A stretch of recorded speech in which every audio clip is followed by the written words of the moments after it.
Good evening. You're watching the news at 6 with me, Ishan Russell. The news at 6 is all about the day's biggest developing stories, and we'll be filling in on them over the next half hour. But first, the headlines that we're tracking right now.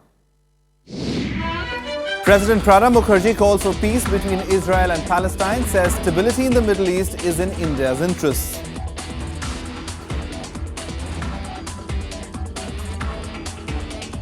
BJP Shiv Sena ties show signs of strain after the Kasuri book row. Sena decides to go it alone in the upcoming civic polls. Eminent writer Dalip Kaur Tiwana joins the protest against intolerance, becomes the 25th writer to return her Sahitya Academy Award. Supreme Court adopts tough stance on uniform civil court, directs governments to make a decision in 3 weeks.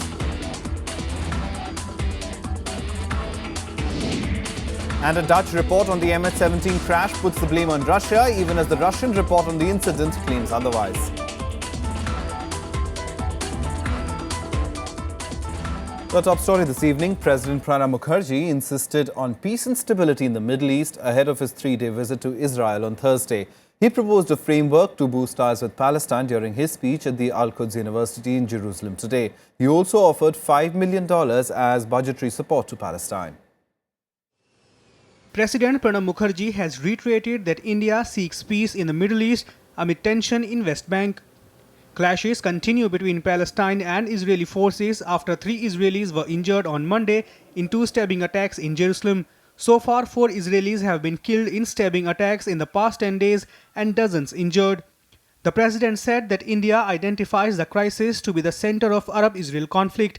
He said it is in India's interest that the region achieves peace and stability. The president was conferred an honorary doctorate by Al-Quds University in Jerusalem on the second and final day of his visit to this country.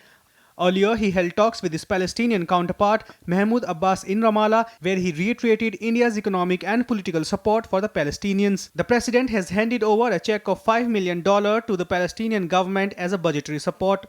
Both countries have also announced 5 projects worth $17.79 million aimed at capacity building in the Palestinian territories. The projects include a techno park, an institute for diplomacy, and an Indian-Palestine Center for Excellence in Gaza. President arrived in Tel Aviv later for his 3-day visit to Israel. He is expected to sign a double taxation treaty beside holding talks with his Israeli counterpart, Reuven Rivlin, and Prime Minister Benjamin Netanyahu. There are 2 major MOUs that we're about to sign. The first one is the prevention of double taxation. And the second one is cooperation in culture and culture exchange of delegations between the 2 sides. The president will also address to Israeli parliament, Knesset, which is a rare honor for any visiting leader. He will give a speech to around 125 members. Bureau Report, Rajya Sabha TV. Now, ties between allies, the BJP and the Shiv Sena have become quite strained over the protests against former Pakistani Minister Khurshid Mahmood Kasuri's book launch. In fact, the Sena has decided to go alone in an upcoming civic poll next month after the Maharashtra Chief Minister Devendra Fadnavis strongly criticized the Sena activists smearing Sudhindra Kulkarni with black ink on Monday. The Sena backed the protesters, who reportedly got a pat from party chief Uddhav Thackeray today. This protest by Shiv Sena supporters have caused fresh strains in the party's relation with its ruling partner BJP. Sena continues to back the protesters as the 6 activists arrested for the act were praised by party chief Uddhav Thackeray on Tuesday. Sena activists threw paint on Kulkarni for rejecting the party's demand that former Pakistan Minister Khurshid Mahmood Kasuri's book launch be called off. But Kulkarni remained defiant. The freedom of speech of Samna and the political party of which it is the mouthpiece. And I expect that the Shiv Sena respects others' freedom of speech. Shiv Sena's protest against the book launch and earlier the cancellation of Pakistan's singer Ghulam Ali's show irked BJP. Maharashtra Chief Minister Devendra Fadnavis opposed both the protests. He took on the alliance partners for sending out wrong signals to the world at a time when the state is looking forward to FDIs. ये बहुत ही गलत है और न केवल Shiv Sena as a party उसकी image के लिए, मुंबई शहर की प्रतिमा के लिए, महाराष्ट्र के लिए और देश के लिए, सबके लिए बहुत ही घातक एक कृत्य है और उसका मैं बहुत ही कड़े शब्दों में मैं इसकी निंदा करता हूं। अगर किसी को प्रोटेस्ट करना है, किसी को विरोध जताना है, उसके अपने देश के अंदर शांतिप्रिय तरीके हो सकते हैं। But Sena slammed Fadnavis over his reaction. It claimed that by allowing Kasuri to launch his book, the chief minister insulted the martyrs of the 26/11 attack. Shiv Sena has now decided not to partner BJP in an upcoming civic poll in Kalyan and Dombivli, where the municipal corporation is currently run by the Sena BJP alliance. Bureau Report, Rajya Sabha TV. Now, eminent Punjabi writer and Padma Shri Award winner Dalip Kaur Tiwana is the latest in the long list of writers to return their awards in protest against the growing intolerance in the country. In a letter to the centre, Tiwana said she was returning the honour she received in 2004 because of the growing intolerance and communalism that is on the rise in the country. She said the attack on those who stand up for truth was a disgrace to the entire country. Kannada writer Professor Rehmad Tarikri has also returned his Sahitya Academy Award, protesting the killing of rationalists M.M. Kalburgi and Narendra Dhalbolkar and Govind Pansare. With Krishna Sopti and Arun Joshi also joining the ranks of writers returning their awards, at least 25 writers have now followed this form of protest. Meanwhile, the Sangeet Natak Academy chair has called this form of protest a misguided reaction. Shekhar Sen said this would in turn affect the autonomous nature of these organizations.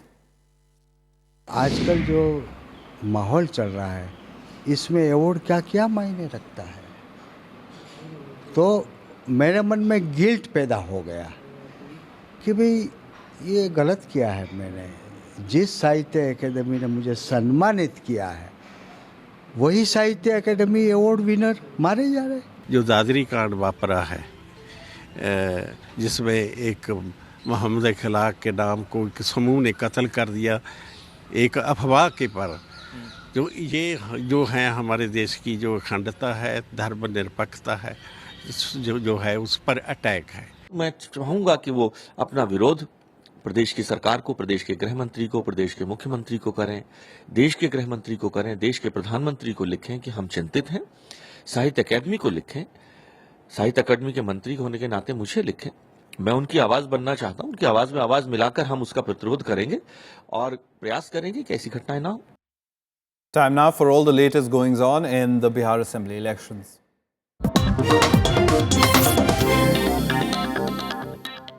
Now, Bihar Chief Minister Nitish Kumar addressed an election rally in Nokha constituency of Rohtas today, attacking the NDA alliance. And Nitish said that the BJP lacks the leadership and has in fact no leader to field in Bihar. While accusing the Prime Minister of using foul language during the election campaign, he also said that the Prime Minister represents the Bharatiya Jumla party, which is known to make only false promises. He also accused the Narendra Modi government of being corrupt. हमारे यहाँ तक 4 लाख रुपया लेते दिखा और सब कार्रवाई हुई, और आपके यहाँ जिसके यहाँ 2 करोड़ रुपया नकदी धराया उसको आपने मंत्री बनाया। आप किस मुंह से ये बात बोलते हैं? क्या हुआ व्यापम घोटाले में मध्य प्रदेश में न जाने गाजर मूली की तरह कितने लोग मर रहे हैं। Now, BJP President Amit Shah addressed his 26th election rally in Rohtas district's Rajpur constituency today. Shah said he was confident of his party's victory with at least 2/3 majority. And vouching for a BJP candidate, Rameshwar Chaurasya, Shah urged the voters to cast their votes after looking at the BJP's track record in other states. जहां-जहां Bharatiya Janata party की सरकार बनी है, किसान, अति पिछड़ा, दलित, महादलित सबके लिए विकास के दरवाजे खुल गए। जहां-जहां भारतीय जनता पार्टी की सरकार बनी है, वहां पर एक बार जनता भारतीय जनता पार्टी को चुनती है, बाद में बार-बार भारतीय जनता पार्टी ही चुनकर आती है।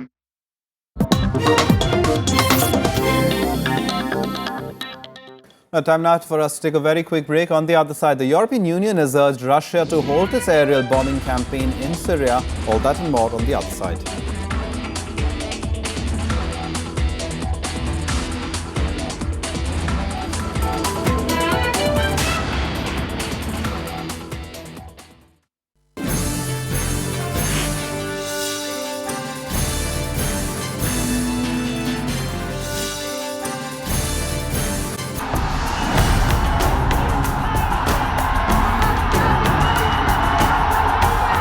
Political slugfest intensifies in Bihar.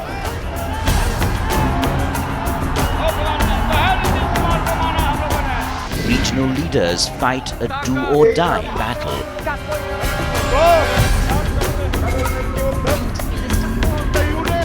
Who wins Bihar and who loses relevance? Watch Verdict 2015 on Rajya Sabha television.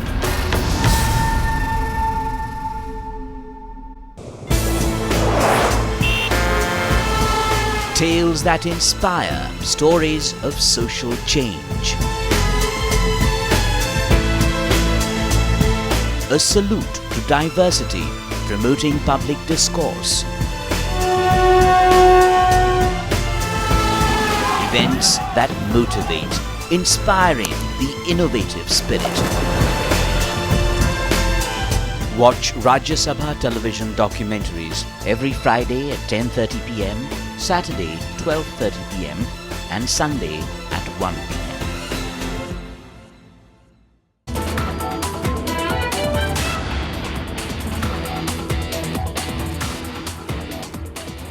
Welcome back. You're watching the news at 6.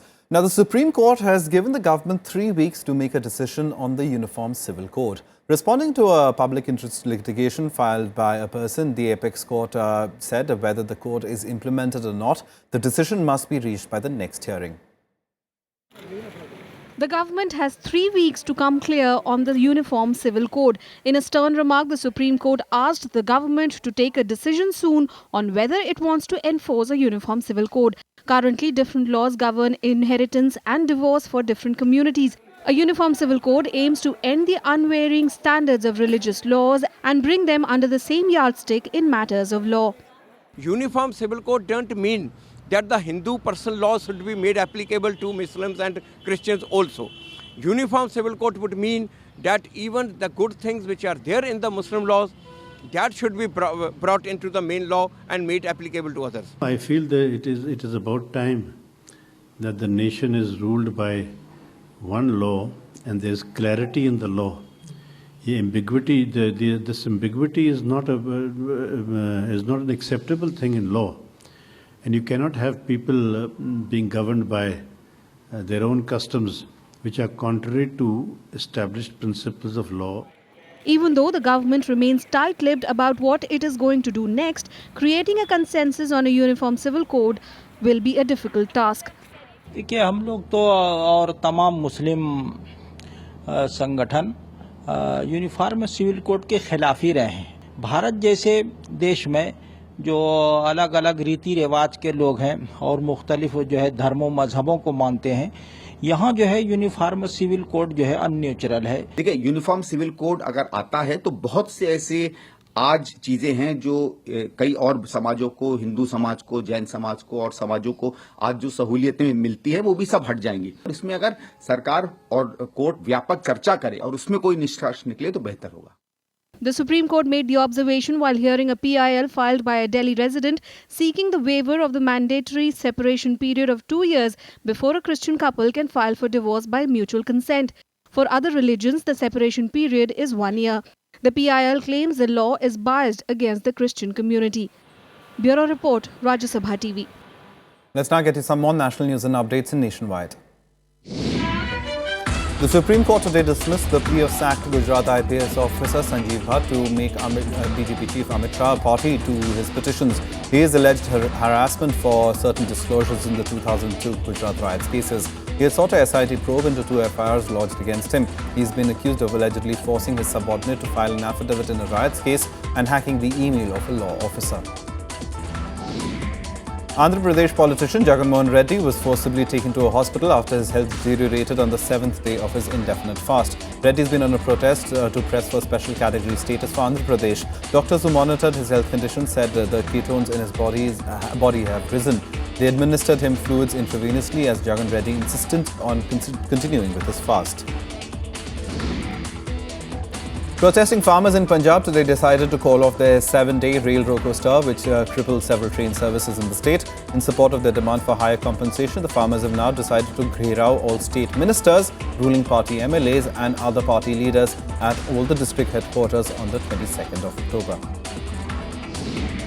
More than 12 lakh power sector employees and engineers across the country will go on a day-long strike on the 8th of December to protest the Electricity Amendment Bill. The legislation, which was proposed during the last winter session of Parliament, seeks to segregate distribution business from electricity generation. All state units of power sector employees will hold conventions or rallies in the state capitals during November to mobilize support for the strike. The Prime Minister of Pakistan, Nawaz Sharif, will raise the issue of the suspended Indo-Pak peace process with US President Barack Obama when he visits the United States next week. Sharif is expected to meet Obama on the 22nd of October in Washington, and India and Pak ties have suffered a major blow in August 2015 when the NSA-level talks between the two sides were cancelled over difference in the agenda of the talks. The crisis escalated when Sharif raised the Kashmir issue in a speech at the UNGA and blamed India for derailing the peace process. Pakistan's National Security Advisor Sartaj Aziz has hinted that Islamabad will share a dossier on India's alleged involvement in terror activities on its soil. The dossier was earlier submitted to the UN Chief Ban Ki-moon last month during the UN General Assembly session. The suggestion that Prime Minister Nawaz Sharif will raise Kashmir and the stalled India-Pakistan dialogue when he visits the US President, Mr. Obama, is a fairly predictable kind of position that Pakistan would. Pakistan has tried to project itself as the victim of intimidation by India.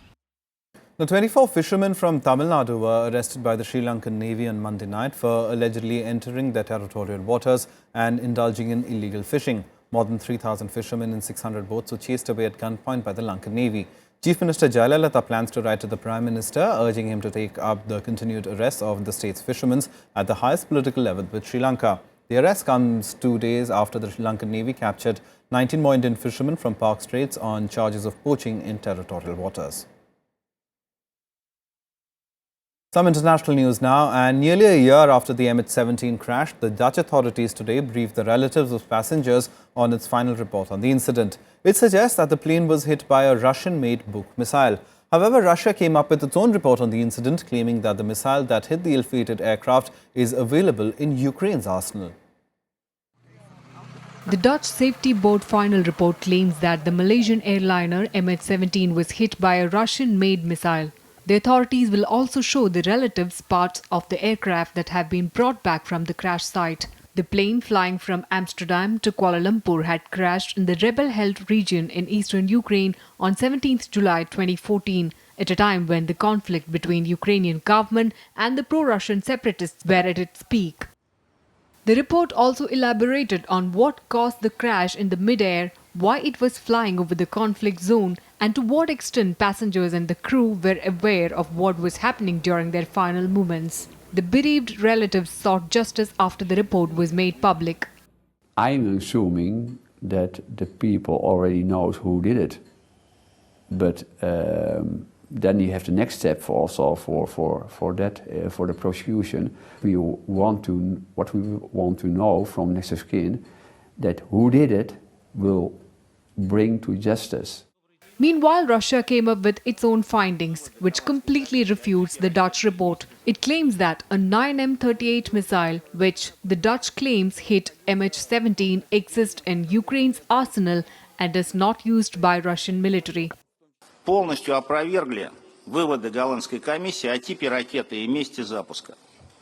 Сегодня мы можем однозначно сказать, и в презентации это покажем, что если Боинг 777 малазийских авиалиний был сбит зенитно-ракетным комплексом БУК, Both the West and Ukraine alleged that Russian-backed rebels brought down the Boeing 777. But Russia claims the missile was fired from the Ukrainian-controlled territory.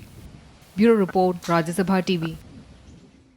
Now, the European Union has urged Russia to halt its aerial bombing campaign in Syria. EU's warning comes just a day after Russian President Putin openly claimed that their airstrikes are targeted Syrian rebels. EU foreign ministers met in Luxembourg early on Monday to discuss the Syrian crisis and the future for Assad. For the first time, they had prioritized the civilian protection before finding a political solution.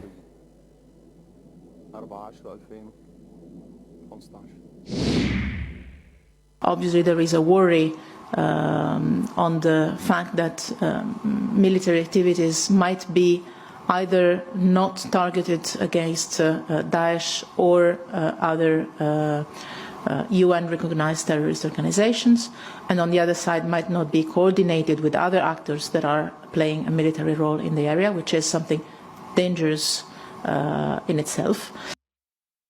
Now, for all the other international news stories, here's Global Buzz.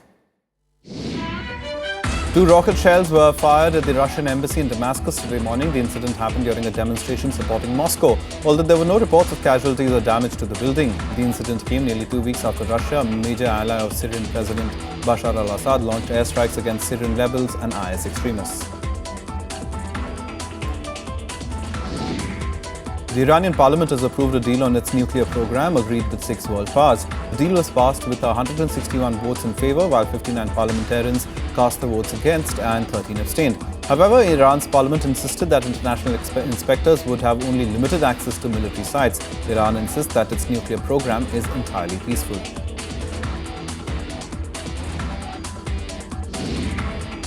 Houthi fighters and Yemeni troops are battling to gain control of Yemen's third largest city, Taiz. Men fired weapons from the home of former President Ali Abdullah Saleh, an ally of the Houthis. The coalition, which also includes Bahrain, Qatar, Egypt and the UAE, has been fighting the Houthis for more than 6 months now.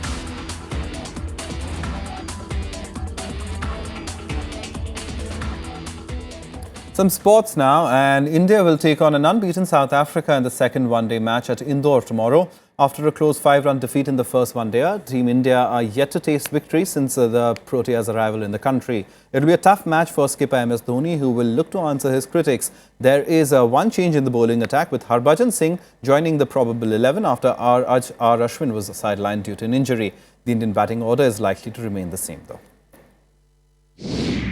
We should have upped the ante a little bit more in the middle, but again, we probably lost only 1 wicket and we were in good position. But at the end, we all know what happened. But it's part and parcel. These things like this can happen. There's no excuses. We want to strive hard as a team, and if we are striving to be number one, we cannot make these kind of mistakes. Time now for all the other sporting action in Sportsbeat. Former New Zealand cricketer Lou Vicent has accused that former Indian cricketer Dinesh Mongia was among a team of 4 that fixed matches during the now defunct Indian Cricket League. Speaking at Chris Cairns' perjury trial, Vincent admitted that he took part in match fixing on Mongia's insistence while playing for the Chandigarh Lions in the ICL. However, Mongia has denied the allegations.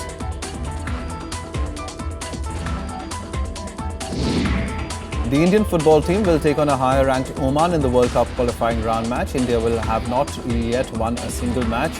In fact, they've just scored 3 goals so far. The Indian team will look to salvage some pride and put up a decent performance against Oman, who won the first leg in Bangalore.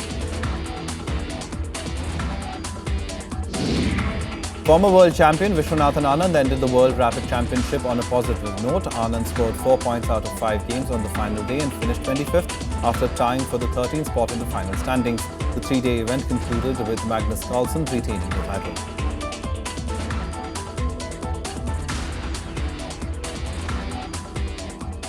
Well, that's all from us. Goodbye.